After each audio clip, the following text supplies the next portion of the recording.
Running a retail business doesn't have to be so hard. Welcome to the Creative Shop Talk podcast, the go-to podcast for creative shop owners, studio owners, and independent retailers. I'm your host, Wendy Batten, retail business coach and mentor.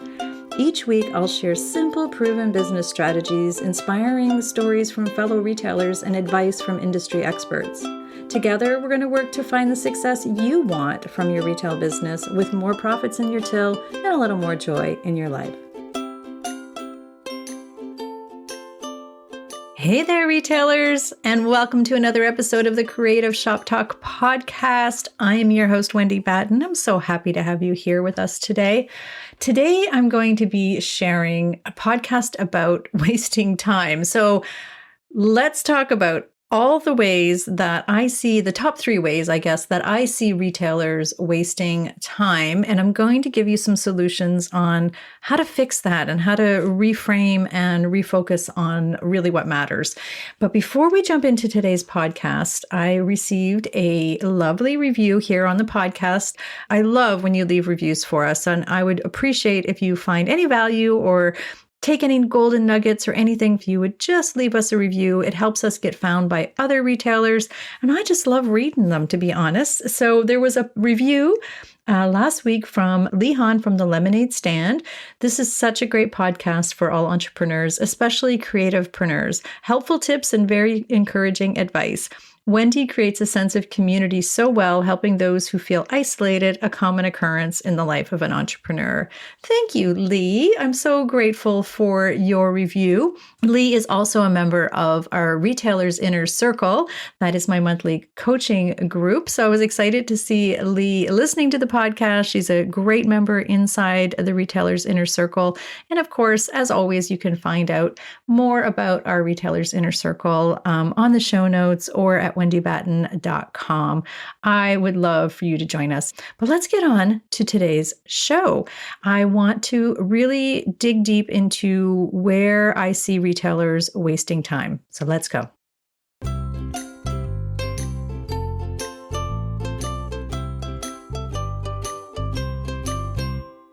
Okay, my friends, I don't want to waste your time today, but I do want to share common sentiment that I get from many of my coaching clients and those inside my inner circle and my mastermind group. It's a regular occurrence, and it happens to me as well too. I just don't have any time. I hear that every day, right? I'm too busy.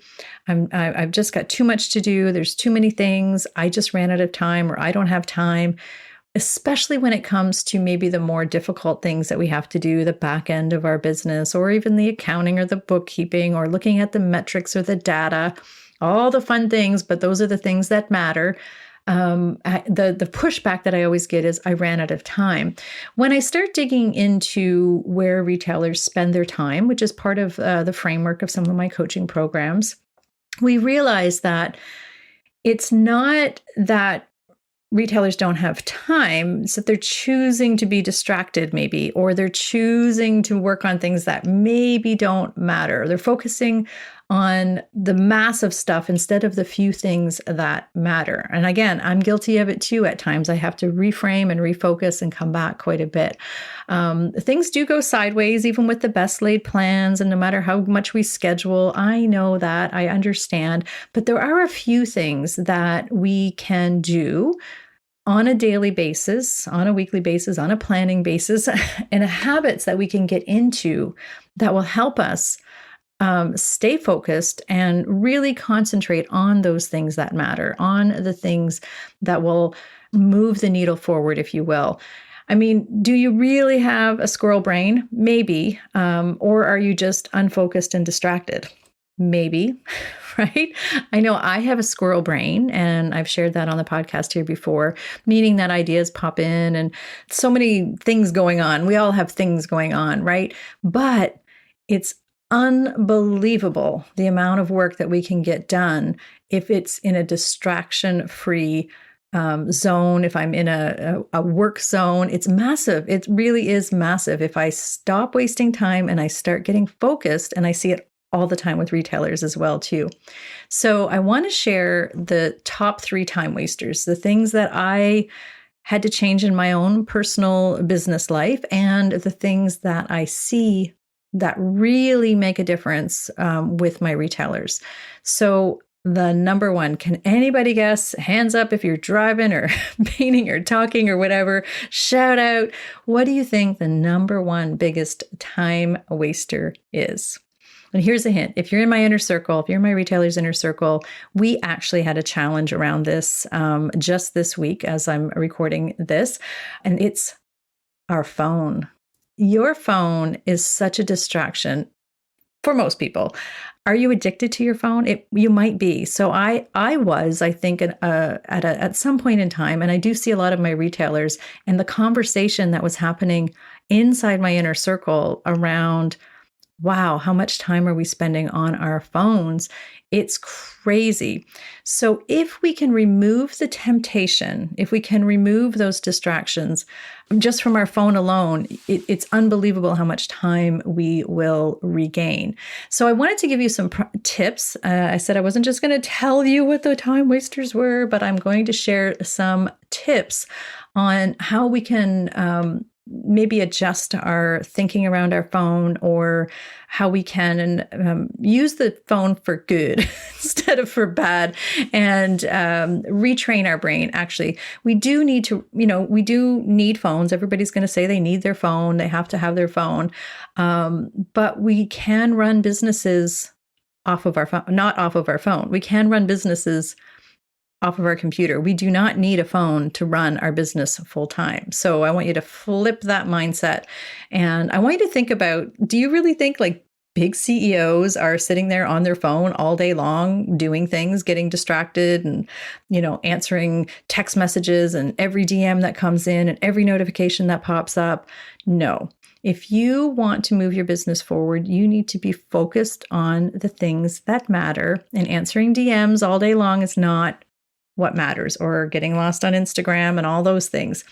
So a couple of things that I do, and I've seen other retailers do: leave your phone in another room when you're working on things that are important. If you are sitting down to create your workshop schedule for the quarter, if you are sitting down to review your budgets, if you are sitting down to plan out your marketing and promotions, if you have a focused task at hand, leave your phone in another room.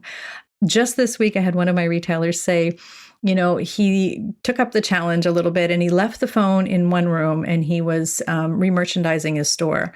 And, within 2 hours, maybe I think he said 2 or 3 hours, he got so much done. Everything, the whole shop was organized and feeling good. And he hadn't spent any time. He hadn't even gone to check his phone.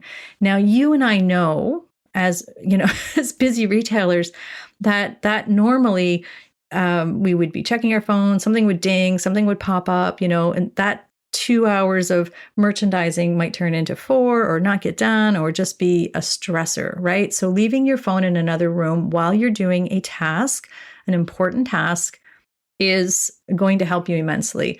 Another thing is, and this one you might not like me after I tell you about this, but another thing is looking at your screen stats. How many hours a week are you on your phone? When I started checking mine, and you can do this in the settings on your phone. If you have an iPhone, I know for sure that you can do this, and I've been told that it works with Android as well. But if you look at the amount of time you've spent on your phone in 1 week, it might shock you. Mine was really, really high. I can't remember. I was trying to go back and remember how bad it was at one point in time. But I really pay attention to my screen time now on my phone. I'm really conscious of it. The report comes up every week. It pops up on my screen. I don't even know what day mine pops up, but another retailer in my inner circle said that hers pops up every Sunday while she's at church. It's not funny, but she's like, uh-oh, it's like a message, telling her anyway, it's a message. I thought it was funny when she was sharing that she said, her screen stats pop up and it's always shocking to her how much time she spends on the phone. So play a game with yourself, maybe, challenge yourself. I know if you're an entrepreneur, you're probably used to challenges and challenging yourself and doing hard things. So maybe make it a challenge or a goal or a focus to reduce that time. I set my phone up as well. I set limits up on my phone. So personally, I have a 45-minute max on Instagram daily. So that sounds like a lot to me still, 45 minutes, but it pops up and it says, "Hey, Wendy, you've been 45 minutes on Instagram." And I know we like to use the excuse that Instagram is part of our business, or, oh, I have to be on my phone, it's part of my business. But truly, do I need to be on Instagram 45 minutes? No. If I really am just doing my work, I like to follow all my retailers. So I do spend a lot of time being specific about going into retailers' Facebook and Instagram pages just to keep up with what they're doing, all my clients. But I don't need to be spending 45 minutes. Just like everybody else, I get down that rabbit hole of, ooh, that's pretty. Ooh, that's fun. Oh, and then I scroll. And I have to be super conscious of it. I have noticed a big difference in my output of work that matters. And I've also seen that in my retailers when they start really paying attention to the amount of time that they are spending on certain social media apps. So that time limit, you can set it again in your settings, see what you are at right now and just reduce it down. So you can set it, from my understanding, I can't remember all of the details, but you can even set it so you can't go on Instagram after whatever the time is that you set it for. I once heard Michael Hyatt say that he locks himself out. Like after an hour, he can't go back on Instagram after an hour. So I can, but it makes me very aware of how much time I'm spending on Instagram or Facebook or anything, having those time limits. So it's called an app limitation. And again, it forces me to just be aware. And as soon as that thing pops up and it says, like, it really literally pops right up in the middle of an Instagram post and it'll say, you've been on here for a while now. It's been 45 minutes today. So it's just something to bring awareness to me. And then it makes me sort of like, shut it down, get back to work. Another thing is a big thing, another big helpful tip that might help you with your phone addiction or the time that you spend and are wasting on your phone is your notifications. Having like those little pop-up, everything dinging, like I cannot even imagine. I've turned all my dings off. I call them dinging. You know what I mean? All the buzzes and beeps and bells and whistles that go off. That's super distracting. I don't have the science to explain to you about, distractions. And I just know that it is a thing that once our brain goes sideways, right? Once it goes off the task we're on, it's really hard to bring it back. But the distraction with those notifications means that we like, oh, somebody's texting me. I should text them right back right now. You don't need to do that. Very few people, unless it's maybe your children. But honestly, do we really need to like drop everything and text and email and everything right away? No. In the world before phones, there was a world before phones, my friends. We ran businesses, we ran households, we ran, lives, and everything was fine. It's okay to put your phone in another room, turn off your notifications, and just check them when you're finished. So I want to give you that permission slip to be okay about turning off all your notifications. I have removed email from my phone. I don't like doing email on my phone. I only check my email 2 or 3 times a day because I get a lot of email, clients, all the things, right? I have removed all of my email accounts from my phone. And I also, for a period of time, removed Facebook when I was like feeling like I was living on Facebook and had to respond. I removed Facebook. Now, that might be drastic or scary, or you cannot imagine for yourself, but it really did make a big difference. I did put Facebook back on, mostly because if I'm traveling or I'm doing anything, like I'm traveling all the time nowadays, but anyway, but when I'm away from my computer. But I set limits on when I'm going to answer emails. I set limits on social media, and that'll come to another point that I'm going to make here. But I'm not a slave to it anymore, and nothing horrific has happened to my business. Just want to share that. You can set downtime limits on your phone. I think that's just iPhones right now, but you can like shut your phone down from say like 10 p.m. to 6 a.m. or something. And the only thing that's available, I think, is phone and text at that time. I don't do that. I'm thinking about it, but I don't do that. But really great conversation inside my inner circle this week about, I didn't realize and I didn't see that. And just being intentional about not wasting your time on your phone, it's going to make a big difference in your business. It really will. Or even your life, right? I mean, when we feel like we're not getting things done and then we don't have time at the end of the day, it's because Well, we spent 2.5 hours on Instagram or Facebook or whatever it was when we should have been working on our workshops or doing something for our business or remerchandising our shop or getting our product unpacked.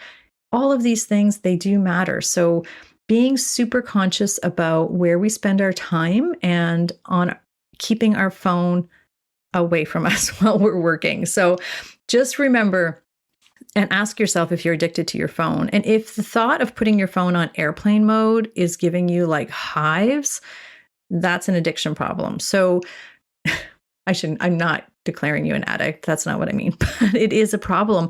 And it's really important to start thinking about how much do you really need to be on your phone. So it's okay not to answer every single thing at the very moment that it happens.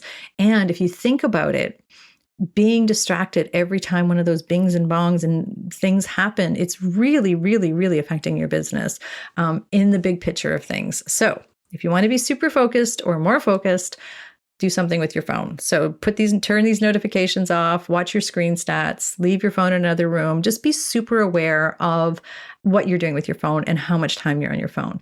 So that's the first biggest time waster. That is probably the number one time waster that I see with a lot of retailers.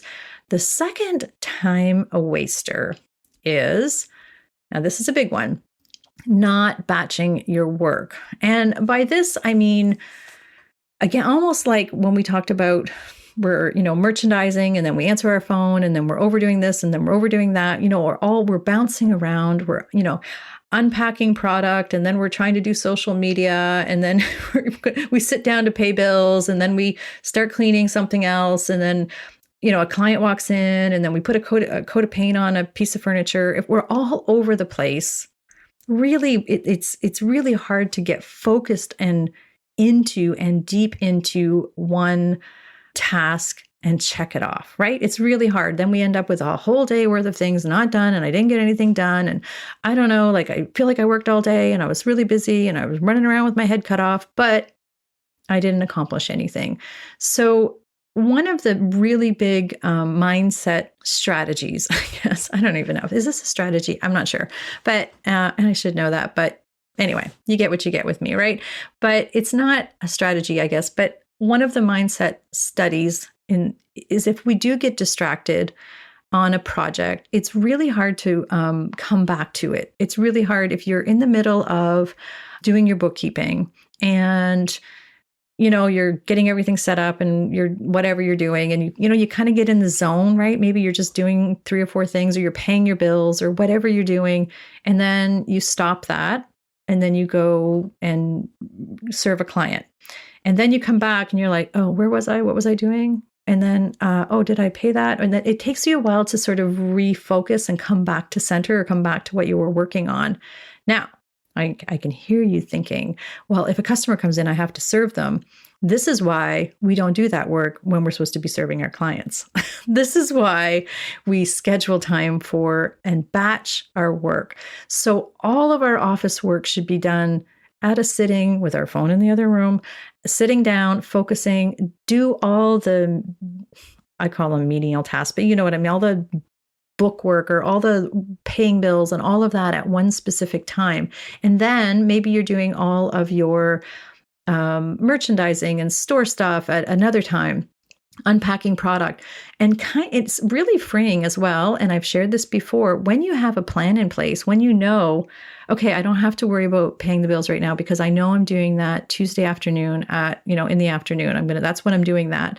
It's very it floats that worry off your shoulder. I don't know I'm very imaginative when it comes to and creative when it comes to thinking about my work, but I don't have to worry about that particular thing anymore because I know it's going to get done tomorrow afternoon. So a lot of retailers batch their business and their creative or shop time into different buckets, like big time buckets.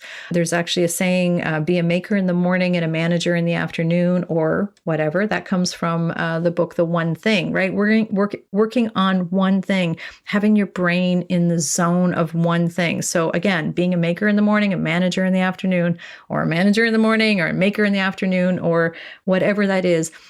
one of my clients, and just to give you an example of how she works this, is she has batched out her week in that Monday morning is her CEO morning. I'm a big believer in CEO dates, as you know. We've talked about that on other episodes. So she does Monday morning CEO dates, no exception. I do as well, actually. So Monday mornings are completely blocked for planning, growing, business structure, business management, all the things that a CEO needs to be doing to grow the business. And in the afternoon, on like Monday afternoon, I think she said, she has that blocked off to spend time with her kids, and then so she doesn't feel guilty working in the morning because this afternoon she knows that's when she's playing with her kids or whatever she's doing with her children. Then on Tuesdays, she knows and she's got staff coverage for the shop for these days, or she's not open or, whatever. She's figuring all this out. And then, same thing on Tuesday. She's doing Facebook Live sales on Tuesday. So Tuesday mornings are to set up, and that's all she concentrates on. She's not worrying about paying bills and doing other things and, ordering and all of that stuff because she knows she has that stuff blocked at a certain time to do it during the week. It is super freeing.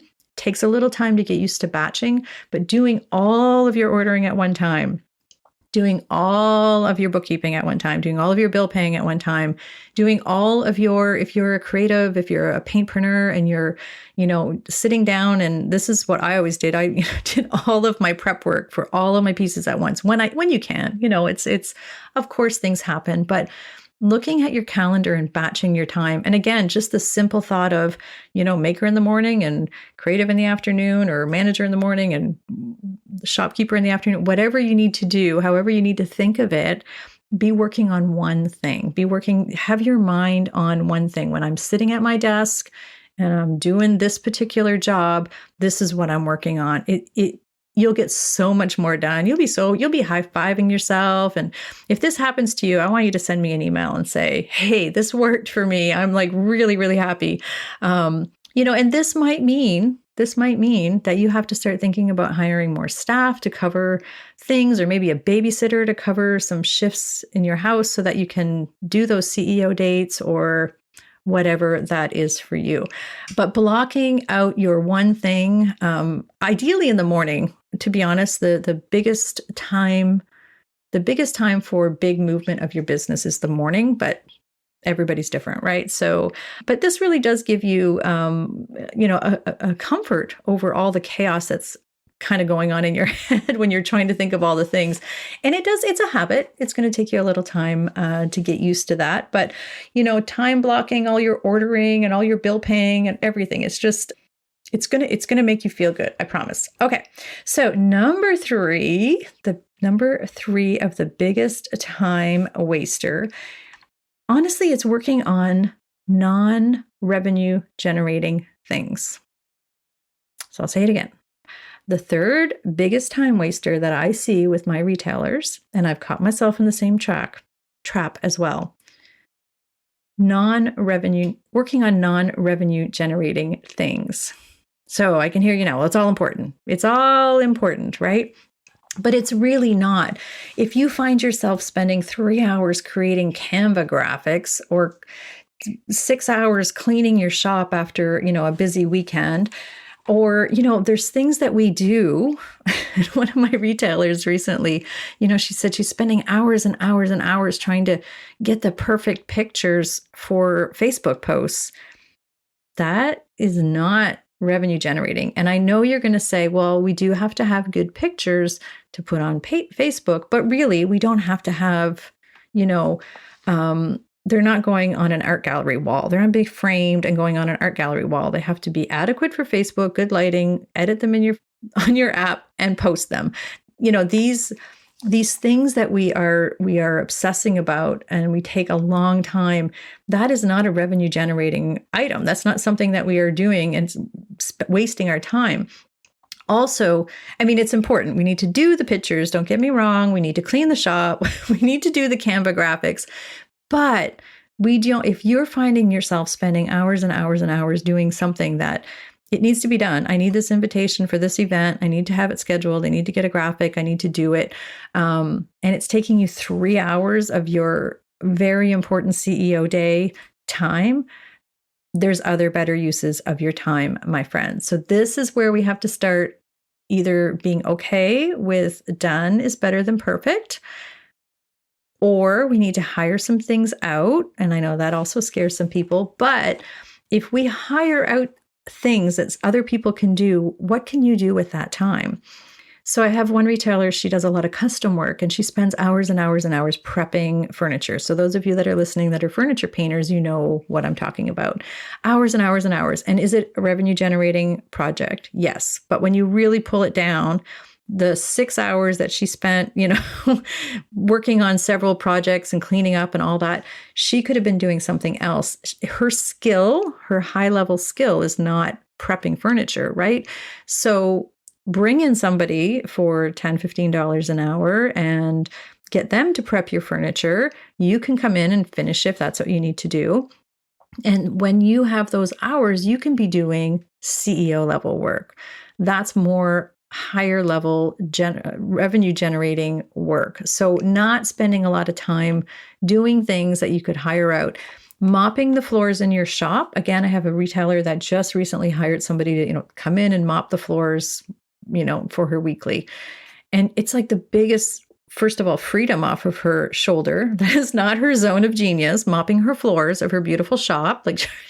So while it does cost her money and it is going to be an expense for her having somebody come in, the amount of marketing, the amount of work that she can do, looking at her metrics, working on, her marketing and promotions, bringing in new product lines, connecting and collaborating, serving her clients. Maybe those are just hours that she can, use for working with her clients. And that is better. Her zone of genius is not mopping the floors and it's not making her money. So now she's paying somebody to do that. So she has the freedom to do things that are going to make her money.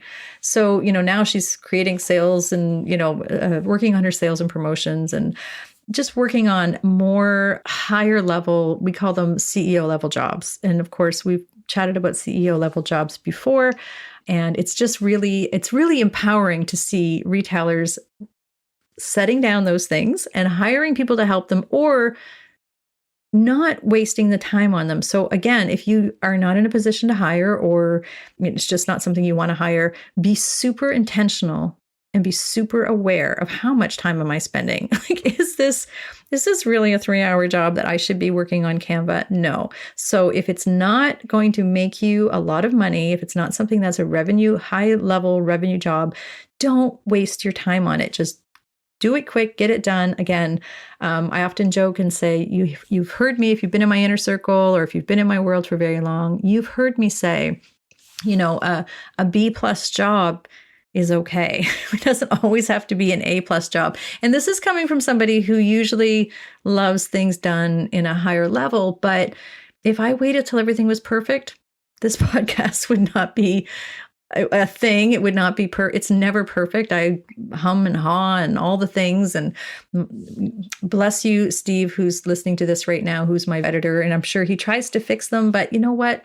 Done is better than perfect for us, right? So I would rather get the information out to you than be super professional and perfect all the time, right? It's just the same with your branding, the same with all of the things that you do. So taking those pictures for your Facebook page, you don't need to spend 3 hours to take 3 or 4 pictures for your Facebook post. Now, if they're for something else, maybe they're for your website. And, yes, we want to have beautiful photos. Don't get me wrong. But I just don't want you to waste time on things that are not revenue generating. So done is better than perfect. What do they say? What's the perfect is the enemy of good? Is that the right saying? Anyway, I'm not sure if that's the right saying, but I just want to make sure that you understand that we need to get our work out there. We need to get moving. We need to keep moving forward, and we don't need to be doing jobs that are wasting our time. And I don't mean always wasting our time, but just get it moving forward.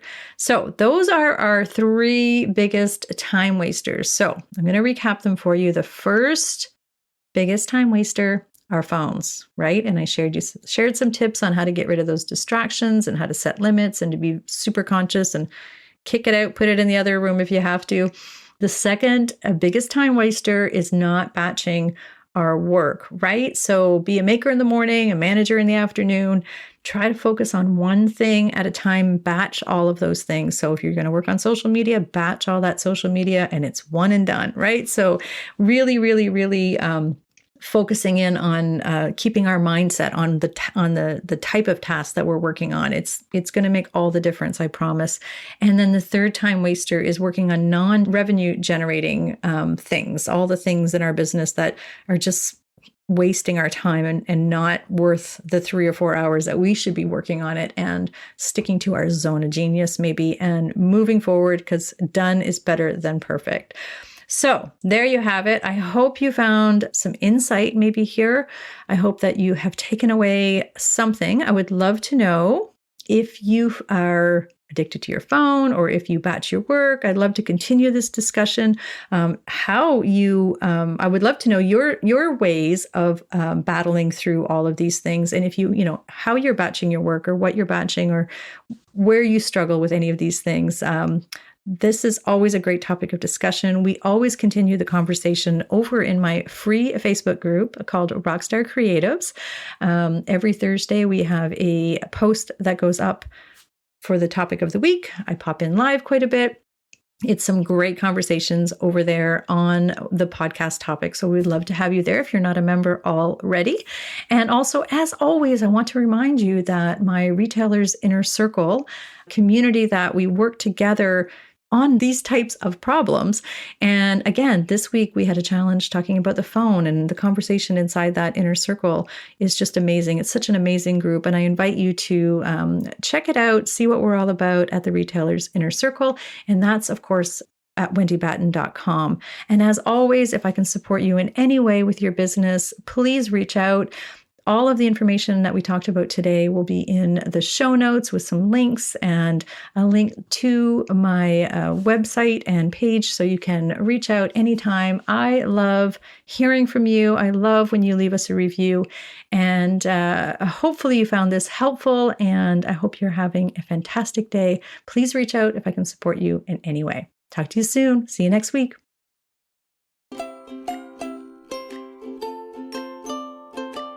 Well, that's it for this week's episode of the Creative Shop Talk podcast. I'm so glad that you were here to join us this week, and I hope you found value in what we're sharing here. I want to remind you that our website has all of the show notes. You can find it at wendybatten.com/podcast. Everything that you need to hear about today's podcast is there. Also an opportunity if you need to reach out to me. If I can support you in any way whatsoever, please feel free to reach out. Make sure you join our Rockstar Creatives Facebook group. We will continue the conversation over there weekly. So thanks for joining us. Please leave a review, subscribe if you can, and never miss an episode. We hope to see you back here again next week. Thanks, my friend. Have a great week.